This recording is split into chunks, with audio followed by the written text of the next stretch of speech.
7절로 16절까지 말씀입니다. 히브리서 11장 7절로 16절까지 말씀 교독해서 읽겠습니다. 믿음으로 노아는 아직 보이지 않는 일에 경고하심을 받아 경외함으로 방주를 준비하여 그 집을 구원하였으니 이로 말미암아 세상을 정죄하고 믿음을 따르는 의의 상속자가 되었느니라.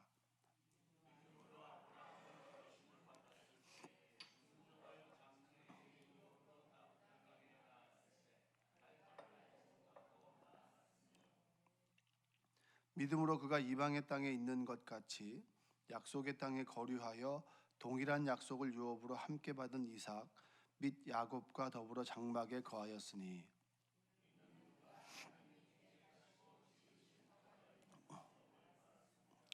믿음으로 사라 자신도 나이가 많아 단산하였으나 잉태할 수 있는 힘을 얻었으니 이는 약속하신 이를 미쁘신 줄 알았습니다.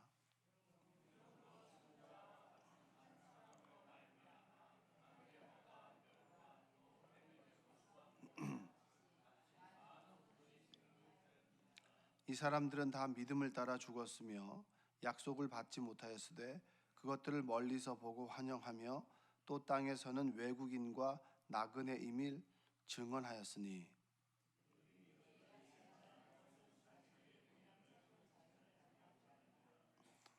그들이 나온 바 본향을 생각하였더라면 돌아갈 기회가 있었으려니와 그들이 이제는 더 나은 본향을 사모하니 곧 하늘에 있는 것이라. 이러므로 하나님이 그들의 하나님이라 일컬음을 받으심을 부끄러워하지 아니하시고 그들을 위하여 한 성을 예비하셨느니라. 아멘. 하나님의 은혜가 여러분의 삶 가운데 함께하기를 주님의 이름으로 축복합니다. 자, 히브리서는 믿음장이라고 이렇게 얘기를 합니다. 믿음의 길을 걸어왔던 사람들, 왜 믿음의 그 길을 걸어왔던 사람들의 이야기를 하느냐라고 하면 결론적으로 말씀드리면 그들에게 역사하셨던 하나님, 그들에게 역사하셨던 하나님이 오늘 나에게도 함께 하실 것이다. 그 하나님 믿는 것이 믿음이고 그에게 역사하시고 그에게 베풀어 주셨던 은혜가 오늘 나에게도 동일하게 임할 것이다 라고 하는 것이 바로 믿음입니다. 여러분들이 믿음을 갖게 되시길 원합니다. 주님 안에 교회 안에 하루하루 거하면서 잔재주가 늘어가는 것이 아니라 하나님의 크기, 그리고 하나님을 바라보는 믿음, 그리고 하나님을 바라보는 그 신뢰가 점점 더 커지길 원합니다. 관계가 늘어가는 거 좋고 그 다음에 교회 어떤 살아가는 삶에 대한 지혜를 갖는 것도 좋지만 가장 큰 지혜는 하나님을 아는 것입니다. 하나님 안에서 내가 얼만큼 할 수 있고 얼만큼 갈 수 있고, 그리고 사람들도 지혜를 그렇게 얘기해요. 자신의 인간의 한계를 아는 것. 하나님 안에서 내가 어떻게 살아갈 수 있고 내가 무엇을 할 수 있고 내가 얼만큼 갈 수 있고 그리고 무엇을 구해야 될지를 아는 것이 바로 믿음의 시작입니다. 여러분들이 그것을 바로 깨닫고 그리고 믿음을 갖게 되시기를 주님의 이름으로 축복합니다. 자, 로마서의 핵심이 믿음으로 인해서 의롭다함을 얻는다라고 얘기를 합니다. 이 얘기는 그냥 나오는 것은 아니고 끊임없이 율법을 지켜야 된다라고 하는 유대인들 속에서 자, 예수님을 믿는 것, 우리가 정말 의롭다함을 얻고 하나님의 자녀가 되고 천국에 가게 되는 믿음은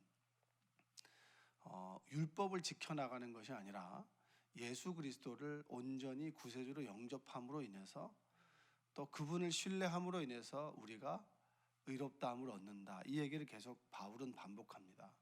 지금도 어떤 행위를 해야만, 무엇을 지켜야만, 어떤 사람들에게 보여줘야만 우리가 의롭다라고 여기는 것은 여러분 대단한 잘못된 믿음이죠. 우리가 의롭다함을 얻는 것은 온전히 하나님의 은혜입니다. 하나님의 사랑이죠. 그분의 사랑을 날마다 깨달아가게 될 때 우리는 하나님을 벗어날 수가 없어요. 그런데 그 사랑을 모를 때 우리는 늘 무언가를 따지게 됩니다.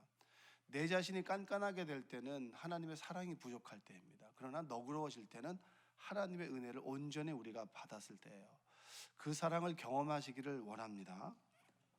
로마서에는 믿음으로 의롭다함을 얻는다. 그러면서 아브라함의 예를 드는데 그럼 아브라함 시대에 율법이 있었느냐? 여러분, 아브라함 시대에는 율법이 없었잖아요. 그렇죠? 모세 때야 비로소 시내산에서 율법이 주어졌단 말이에요. 주어지게 되면서 민족과 하나님과의 계약을 맺습니다. 우리가 계약을 맺었다라고 하는데 참 대단한 것은 하나님이 인간과 계약을 맺었다. 믿음 없는 사람들, 지극히 작은 사람들을 택해서 그들과 내가 너희들의 하나님이 되고 너희들은 거룩한 백성이 될 것이고 제사장 나라가 될 것이다. 이 계약을 하셨단 말이에요. 이게 참 대단한 겁니다. 하나님이 인간과 계약을 맺었다. 여러분들이 개와 계약을 맺나요? 계약은 돌보아줘야 되죠. 그렇죠? 여러분이 참 좋아하는 그런 동물, 요즘에 반려견들도 많고 뭐 반려동물들도 많은데 어항에다 물고기를 키우지 않습니까? 말도 통하지 않는 물고기와 뭘 합니까? 계약을 맺는 게 말이 됩니까? 되지 않습니까? 이제 그런 개념으로 보시면 되는 거예요. 하나님께서 우리를 그렇게 통하지 않는 우리를 인격적인 존재로 여기시고 계약을 맺었단 말이에요. 계약은 양 당사자가 맺게 되는 것이죠. 율법을 지켜서 우리가 의로운 게 아니다. 뭔가를 내가 시키는 걸 잘해서 의로운 게 아니라 너는 내 딸이고 내 아들이기 때문에 잘했다. 그리고 사랑스럽다. 이 얘기가 바로 하나님의 은혜요. 그리고 믿음으로 의롭다 하심을 얻는 것입니다. 대단하게 우리가 무엇인가를 잘해서 하나님께 보너스로 받는 개념이 아닌 거예요. 처음에는 그런 줄 알죠. 처음에는 우리 아들이 단어 시험을 어제 100점을 받았거든요. 단어 시험은 뭐 그런 시험이 아니라 학원 가면 한 번 보는 시험인데 제가 100점을 맞았다는 얘기는 그 전에 점수를 여러분 상상을 해보시는 은혜가 있길 바랍니다. 100점을 맞고 되게 좋아하더라고요. 근데 100점을 맞아서 저는 그 아들을 좋아하는 게 아니에요. 걔가 20점을 맞았을 때도 있었고 숙제를 안 해갈 때도 있었는데 그때도 제 아들이고 어쩌다가 한번 얻어 걸려서 100점을 맞았을 때 그때도 사랑하는 아들이란 말이에요. 뭔가를 대단히 잘해서 뭔가를 높여줘서 그 아들을 사랑하는 것이 아니라 원래 아들이기 때문에 사랑하고 그 아들이 이런 점수를 받을 때가 있고 저런 점수를 받을 때가 있고 부모님 마음에 들게 행동할 때도 있고 들지 않게 행동할 때도 있는데 동일하게 그 아들은 아들이다. 사랑하는 아들이다. 그 신뢰 안에서 우리가 보여주는 응답이 바로 믿음입니다. 할렐루야. 여기서 아브라함의 인생을 한번 돌아봅시다. 아브라함이 어떤 일에 대해서 순종했고 그리고 하나님을 신뢰해서 좋은 결과를 얻었을 때 그들이 믿음이 있느냐. 여러분 그런 개념보다는 한번 여러분의 인생과 저의 인생을 한번 돌아보면 쭉 보면 내가 믿음으로 살았을 때가 있고 믿음으로 살지 못했을 때가 있어요. 믿음으로 살지 못해서 내 개인적인 욕심으로 선택을 해서 어려움을 경험할 때가 있었습니다. 그리고 어떨 때는 어쩔 수 없이 하나님 말씀만 붙잡아야 될 때가 있었어요. 그래서 하나님께서 복을 주신 경우도 있어요. 그러면 성공했을 때는 믿음이고 성공하지 않았을 때는 믿음 아니냐. 우리는 이런 개념보다는 하나님께서 우리를 붙드시고 그리고 하나님을 바라보는 인생 가운데 때로 믿음으로 살아서 좋은 결과를 얻을 때가 있고 때로 믿음이 없어서 좀 고생할 때도 있어요. 저는 이 믿음 생활이라고 하는데 이 전 과정을 저는 믿음이라고 고백합니다. 때로 우리가 사람들이 볼 때 믿음 있는 행동을 할 수도 있지만 어느 순간인가 우리는 실족하여 믿음 없는 행동을 할 수 있어요. 모든 것들을 하나님께서는 믿음으로 보신다. 아브라함의 여정을 한번 볼까요? 아브라함이 갈대아 우르를 떠났습니다. 떠난 것에 우리가 집중하는데요. 여러분들 중에서도 안정적인 공간 안에서 행복감을 느끼는 사람이 있어요. 여러분 그러신 분 계시죠? 근데 주변에는 또 도전하는 걸 좋아하는 사람이 있어요. 저는 비교적 안정된 공간에서 행복감을 느끼기보다는 조금 새로운 것을 도전하는 걸 좋아하는 성향이에요. 저는. 근데 여자분들을 보면 또 남자분들을 봐도 안정된 공간 안에서 모든 것이 갖추어졌을 때 행복감을 느끼는 사람이 있어요. 그 사람에게는 가장 위험하고 두려운 것이 뭡니까? 그 자리를 떠나라는 거예요. 만약에 여러분들이 송파 여기 문정동에서 모든 삶의 터전을 누리고 또 집도, 그 다음에 모든 동선도, 모든 주변에 있는 사람도 다 안정적이서 너무나 행복해요. 근데 갑자기 여러분들에게 이사를 가라고, 전혀 다른 곳으로 이사를 가라고 하면 여러분 어떠시겠어요? 되게 두렵죠. 이사를 어떻게 준비해야 되며, 거기서 누구를 사귀어야 되고, 거기서는 무엇이 있는지 없는지, 학원은 제대로 있는지, 교통수단은 좋은지 아닌지 굉장히 근심과 두려움이 많잖아요. 아브라함은 그런 사람이었어요. 하나님께서 떠나라 그런 거예요. 얼마나 두렵습니까? 흔들리는 환경을 만들어줬을 때 아브라함 속에서 흔들리지 않는 하나님을 보도록 하기 위해서 하나님께서 떠나라라고 한 거예요. 떠났을 때 그 여정이 약 1400km가 된단 말이에요. 걸어서 가는데, 중요한 것은 우리에게 지도를 주고 내비게이션을 주는 것이 아니라 갈 바를 알지 못하고 갔단 말이에요. 그 얘기는 뭐예요? 안정적인 환경 속에서 늘 흔들리지 않는 안정감을 느끼는 사람이, 흔들리지 않는 아주 세팅된 그런 환경 속에서 안정감을 느끼는 사람이 떠나야 되는데 갈 곳을 몰라. 가는 건 맞는데 갈 바를 알지 못해. 어디로 가야 되는지 몰라. 그러면 아브라함은 뭐죠? 늘 자신 속의 안정감을 찾기 위해서 날마다 매 순간 주님을 부르지 않겠습니까? 그게 믿음이라는 거예요. 할렐루야. 매 순간 주님을 찾아야만 내 안에 안정감이 오는 거. 내 뜻과 내 계획대로 사는 거 맞지만, 그러나 그 계획과 그 뜻이 하나님에 의해서 꺾여지고 날마다 주님의 이름을 부르는 것, 그것이 그 안에 간절함 아니겠습니까? 한 발짝 걸어가는데 아브라함이 얼마나 간절했을까요? 왜냐?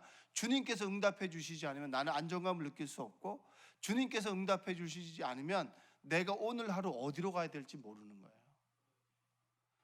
성경은 여러분 우리의 인생을 그렇게 얘기합니다. 가야 되는 건 맞는데 어디로 갈지는 모르고 어떻게 해야 될지는 몰라.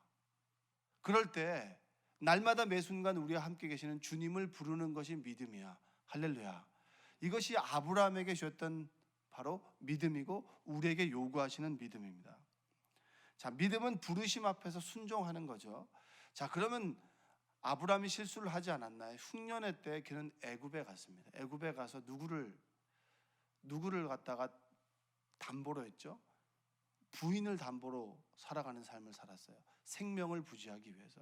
이게 믿음입니까? 믿음 아닙니까? 이건 믿음은 아니잖아요. 그런데 보세요. 부인으로 인해서 하나님이 애굽에서도 함께 계신다라고 하는 걸 알았어요. 그리고 부인을 다시 얻었고, 그리고 재물을 받게 됐어요. 그 하나님을 경험하면서 아브라함이 느꼈던 건 뭘까요? 하나님께서 내가 힘들어서 간 애굽에서도 나와 함께 계시고, 내가 정말 부인을 담보로 해서 내 생명을 유지하는 못난 행동 앞에서도 아버지께서는 나를 사랑하시는구나 라고 하는 것을 통해서 아브라함이 무엇을 얻었습니까?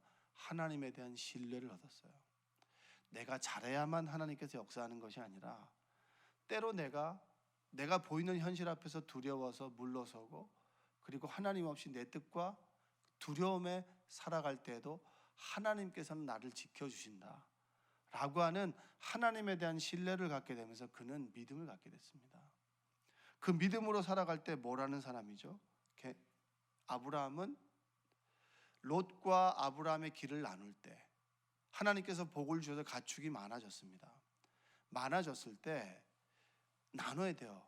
공간을 나눠야 된단 말이에요. 근데 롯에게 너 먼저 하라. 너가 좌하면 내가 우하고 우하면 좌하겠다. 그래서 롯이 에덴 동산과 같은 소돔 땅을 선택했습니다. 소돔과 고모라를 선택했죠. 전쟁이 일어났어요. 아브라함은 나머지 걸 가졌잖아요. 나머지 걸 갖게 되면서 어떤 믿음을 갖게 됐을까요? 내가 무서워서 두려워서 간 애굽에서도 나를 지켜주신 하나님이라면, 롯이 좋은 내 눈에 볼 때, 사람들이 눈에 볼 때 좋은 것을 선택했다 할지라도 남은 짜투리에서도 하나님께서 나와 함께 계신다면 가장 좋은 땅이 될 것이다. 결국은 어떻게 됐죠? 소돔과 고모라는 멸망했습니다. 전쟁이 일어났을 때 소돔과 고모라 땅에서 롯은 포로로 끌려갔어요. 잡혀갔단 말이에요. 그런데 너가 좌하면 내가 우하겠다, 남은 땅을 했던 그곳에서 하나님께서 함께 계시니까 가장 복된 땅이 되었습니다. 아브라함이 롯을 구해왔단 말이에요. 뭐죠? 믿음이에요. 때로 내가 믿음 없이 행동한다 할지라도 하나님께서 나를 구원하셨듯이 내가 하나님을 선택하면 나의 인생을 책임져 주실 것이다라고 하는 믿음, 그 믿음이 바로 아브라함에게 보여줬던 믿음이고 오늘 우리에게 주시겠다라고 요구하시는 믿음인 줄로 믿습니다. 여러분, 때로 하나님을 믿는 거 맞아요. 하나님 믿습니다. 그러나 내 힘으로 뭔가를 자꾸 해야 된다라고 하는, 하나님과 별개로 자꾸 뭔가를 내가 열심히 해야겠다라고 하는 그런 마음을 가지고 계신다면 하나님을 온전히 의뢰하고 신뢰하는 여러분들 되시기를 주님의 이름으로 축복합니다. 가장 그 믿음의 백미는 뭡니까? 아브라함이 기다림 끝에 이삭을 낳은 거 아닌가요? 25년의 기다림, 75세 때 부름을 받아서 그 25년, 어린아이가 청년의 시간이 될 때, 군대를 제대하고 청년의 시간이 될 때까지의 기다림 속에서 아브라함은 실수하기도 했습니다. 성급하게 기다리지 못해서 이스마엘을 아들로 엘리에셀을 후세로 세우려고 하는 마음을 먹었었어요. 그럼에도 불구하고 하나님의 약속은 유효하다. 사람들은 끊임없이 말하고 앞뒤가 다르지만 하나님은 앞뒤가 다르지 않다. 그것을 보여주는 사건이 뭡니까? 너를 통해서 뭇별과 같은 후세들이 많아지게 될 것이다 라고 하는 약속이 이삭을 통해서 이루어졌습니다. 그래서 제가 새벽에 한번 말씀드린 적이 있어요. 우리는 성급하면, 믿음의 삶은 기다림의 삶인데 하나님이 그가 계신 것과 그리고 상 주시는 이심을 믿어야 될지더라. 하나님이 나와 함께 계시고 내가 기다림 끝에 상을 주신다라고 하는 것을 믿지 못하고 흔들렸을 때 우리는 이스마엘을 낳게 되는데, 여러분, 그 이스마엘은 늘 우리에게 아픔이 됩니다. 성급하면 이스마엘이고 기다리면 이삭입니다. 할렐루야. 한번 따라서 해볼까요? 성급하면 이스마엘이요, 기다리면 이삭입니다.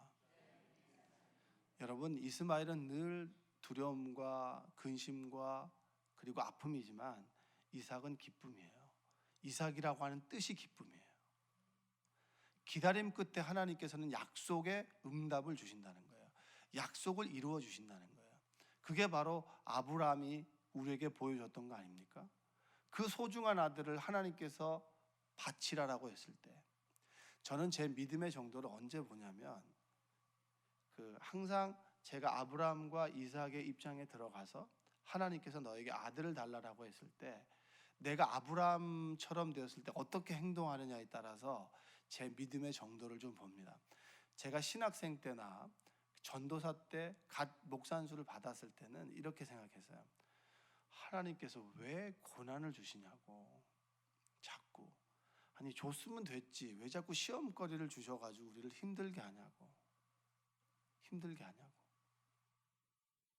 왜 하나님께서 자꾸 사람을 시험하냐고, 유혹에 빠지게. 그랬을 때 그 말을 받고 아브라함은 뭐죠? 3일 동안 정말 천국과 지옥을 왔다 갔다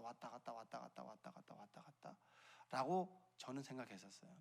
근데 자꾸 이 묵상 가운데 시간이 지나면서 제가 아브라함이 되었을 때 어떻게 되냐면 그런 거예요. 3일 길 동안에 아브라함이 뭘 했을까요? 여러분, 뭘 했을 것 같으세요? 여러분 스스로 한번 생각해 보시면, 아들을 제물로 바치라라는 말씀이 있었어요. 들어야 되는 건 맞아요. 근데 우리 심경의 변화들이 있잖아요. 그 속에서는 역동성이 있는 거 아닙니까? 포수와 투수가 있어요. 4번 타자를 두고 지금 두뇌 게임을 하는 거 아니에요. 아브라함과 하나님 사이에서 두뇌 게임을 하는 거 아니에요. 어떤 마음이 돌아가는가. 근데 저는 그렇게 아브라함의 일생을 쭉 돌아보면서 3일 길 동안 이삭과 함께 가면서 아브라함이 어떤 행동을 했을까? 자, 나의 인생 가운데 하나님께서 나를 부르셨다. 내가 믿음으로 살았던 시간들, 믿음으로 살지 못했던 후회들, 그런 시간들을 자꾸 한번 돌아보고, 이삭을 하나님께서 어떻게 주셨지? 아, 그렇게 주셨구나. 자, 그렇다면 아들을 바치라라고 하는 하나님을 이해할 수는 없지만 나에게 가장 소중한 것을 가장 좋은 때 좋은 방법으로 주신 하나님이라면 이 말씀을 통해서 가장 좋은 것을 주시겠구나, 나에게 무언가를 맡기겠구나라고 하는 믿음을 갖게 되지 않았을까? 이 시간이 변하는 거잖아요. 저는 그렇게 하나님을 고백합니다. 왜냐? 아브라함의 인생을 보고 저의 인생을 보고 하나님은 어떤 분이냐? 가장 좋은 것을 주되 나의 믿음의 정도를 파악하시고 그 믿음에 맞게 그 믿음의 크기대로 하나님께서 주시는 분이 바로 하나님의 응답이라는 거예요. 여러분들이 믿음에 흔들리고 믿음에 자신 없어하고 믿음이 뭔지 모르는 분이 계실 거예요. 믿음은 아주 심플해요. 말씀에 순종하는 거예요. 순종할 때 하나님을 신뢰하는 겁니다. 내가 신뢰하는 것만큼 순종할 수 있는 거예요. 어머니라면 제가 이제 어떤 그 글을 잠깐 보는데 설교를 들었네요. 설교를 들었는데 그 설교 중에서 얘기하는 부분이 그거였어요. 부모가 자식에게 주어야 되는 게 뭐냐면 정서적인 안정감이에요. 이 애가 잘하든 못하든 간에 부모는 너를 늘 신뢰하고 살아간다라고 하는 정서적인 안정감. 뭐라고요? 정서적인 안정감. 하나님께서 우리에게 주시고자 하는 게 뭡니까? 네가 어떤 상황과 어떤 처지에 있던 간에 나는 늘 너를 사랑해라고 하는 정서적인 안정감이잖아요. 그 정서적인 안정감 위에 하나님의 역사를 부어주시기 때문에 우리의 믿음이 견고한 믿음이 될 수 있는 겁니다. 여러분들이 하나님의 인격을 신뢰한다면 오늘 주시는 말씀에 순종할 수 있어요. 드릴 수 있어요. 늘 10의 1조를 드리는 믿음 앞에서 흔들리는 믿음이라면 여러분 우리는 좀 넘어서야 돼요. 10의 1조를 늘 드리는 것 앞에서 시험이 든다. 내가 좀 내 10의 1조의 시간을 드리는 거에 대해서 조금 늘 시험에 든다. 그것을 그 믿음이 없다라고 하는 것은 하나님에 대한 신뢰가 없는 거예요.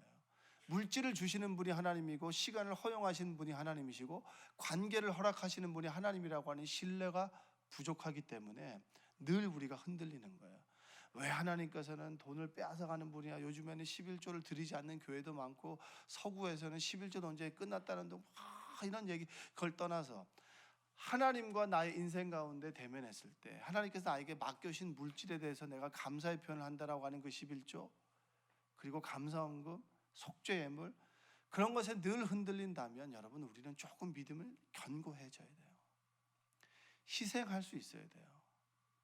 주님께서 죽으심으로 인해서 구원의 길을 열어주셨는데 우리는 돈 조금에 굉장히 흔들려 한다면 여러분 우리 믿음을 좀 다시 세워나가시기 바랍니다. 시간, 늘 헌신하고 희생하는 사람이 따로 있고 늘 차려주면 먹는 사람이 따로 있나요? 그렇지 않아요. 하나님의 은혜에 감동하면 내가 허리를 숙여서 뭘 하게 되지 않습니까? 하나님께서 나의 인생 가운데 함께 하셨던 그 은혜가 감사하다면 무언가를 하게 되죠. 옆집에서 뭔가를 갖다 줘요. 저도 목사라고 맛있는 거 있으면 챙겨주시는 성도님들이 있어요. 그러면 그분들에게는 제가 무언가를 다 주고 싶어요. 그게 관계 아닙니까? 하나님께서 나에게 은혜를 주셨는데 누가 밥 한 끼를 사도 밥 한 끼를 대접하고자 하는 것이 우리의 마음인데 하나님의 은혜를 받았다고 하면서 하나님께 시간을 드리고 물질을 드리고 마음을 드리는 것이 어렵다면 우리는 관계를 잘못 맺고 있는 겁니다.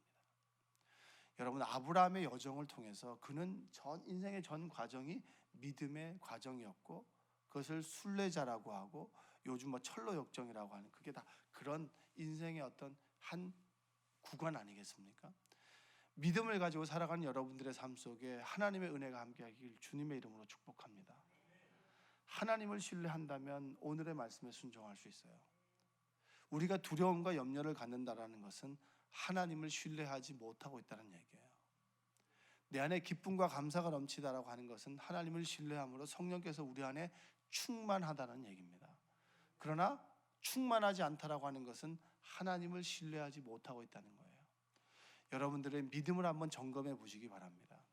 왜 히브리서에서 믿음을 얘기합니까? 수많은 사람들이 삶이 힘들어서 어려워서 하나님을 떠나고 돌이키게 될 때 그래 너희들과 동일한 상황 속에서 믿음을 지켜놨던 사람들이 있고 그들은 하나님부터 상을 받았고 유업을 하나님으로 받았다. 힘들 때 넘어지는 사람이 있다면 힘들 때 그 길을 끝까지 걸어가서 하나님의 사람으로 추앙받는 사람들도 있다. 너희들은 어떤 삶을 살아갈 것이냐 이걸 묻는 거예요. 여러분들이 믿음의 길을 선택하는 여러분 되시기를 주님의 이름으로 축복합니다. 조그만 하나님이 아니라 어떤 사람은 우주를 만드신 하나님을 마음을 담아서 고백하는 사람이 있어요. 기도할 때 천지 만물을 만드시고 이 형식적인 하나님이 아니라 내 인생 가운데 임하셨던 하나님을 보니까 하나님이 이분의 인생 가운데 함께 하시네.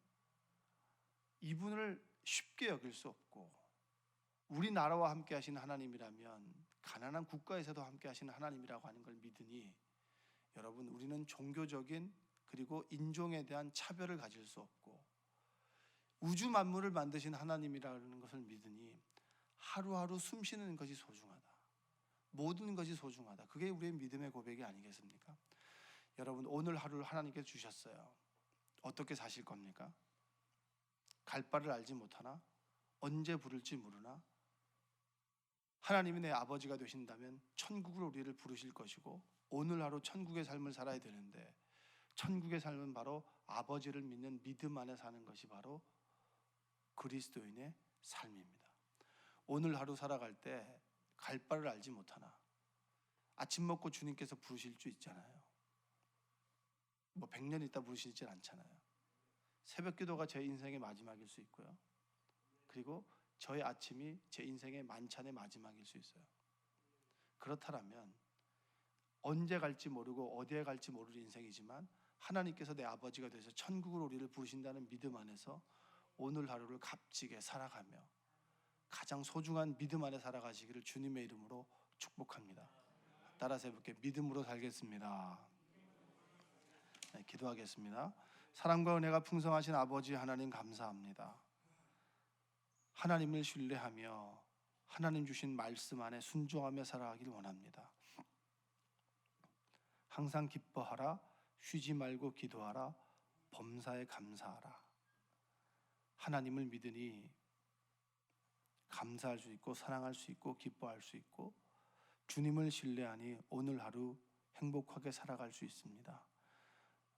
천국이 있음을 믿고 천국의 삶을 살아갈 수 있도록 주님 도와주시옵소서. 그러나 내 남편이 암에 걸리고 또 병에 걸리고 경제적인 어려움이 있어, 관계 어려움이 있고 풀어지지 않은 삶의 그런 어려움 속에서 하루하루 믿음 지키며 하나님을 믿으며 살아가려고 애쓰고 수고하는 성도들에게 하나님 위로와 소망을 허락하여 주시옵소서. 하나님께서 우리의 인생을 책임져 주시니 가장 좋은 것을 주신다라고 하는 믿음 흔들리지 않도록 주여 도와 주옵소서. 두렵고 근심되고 흔들릴 때마다 믿음의 사람들을 통하여 세워지게 하여 주시고, 하나님께서 늘 말씀으로 위로하시며 치유와 회복의 은혜를 더하여 주옵소서. 예수님의 이름으로 기도합니다. 아멘.